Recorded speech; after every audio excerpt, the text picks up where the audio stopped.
আসসালামু আলাইকুম রহমতুল্লাহ। প্রিয় শিক্ষার্থী, আমরা এখন প্র্যাকটিস করব বাংলা বাক্যের শেষে যদি পারা উল্লেখ থাকে।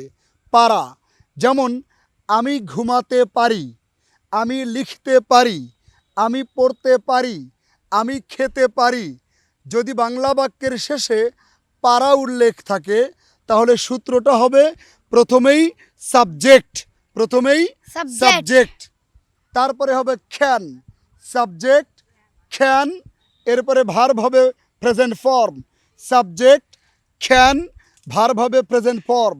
যেমন আমি কল্পনা করতে পারি, আই ক্যান ইমাজিন, ইমাজিন মানে কল্পনা করা, প্রথমে সাবজেক্ট আই, তারপর খ্যান, তারপরে ইমাজিন, আই ক্যান ইমাজিন, আমি কল্পনা করতে পারি। তাহলে আমি এখন ইংরেজি ধরব, আমার সাথে আছে আমার বড় ছেলে ওবায়দুল্লাহ নাফিজ, ও বাংলা বলবে ইনশা আল্লাহ। ওকে ওবায়দুল্লাহ।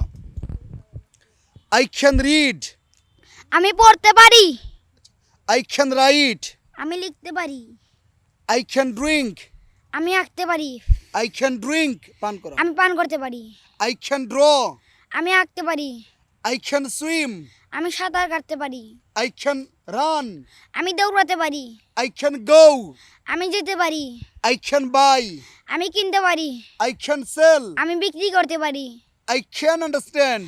আমি বুঝতে পারি।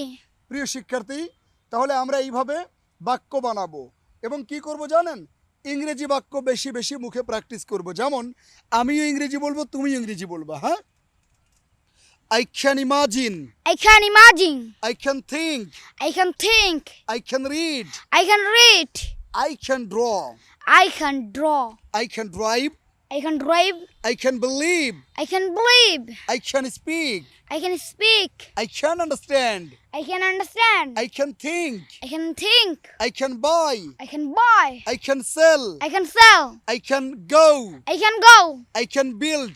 I can build. প্রিয় শিক্ষার্থী, তাহলে এইভাবে যদি আমরা বাক্য বানানোর প্রচেষ্টা করি অবশ্যই আমরা ইংরেজিতে অনর্গল কথা বলতে পারবো ইনশাআল্লাহ। আসসালামু আলাইকুম রহমতুল্লাহ।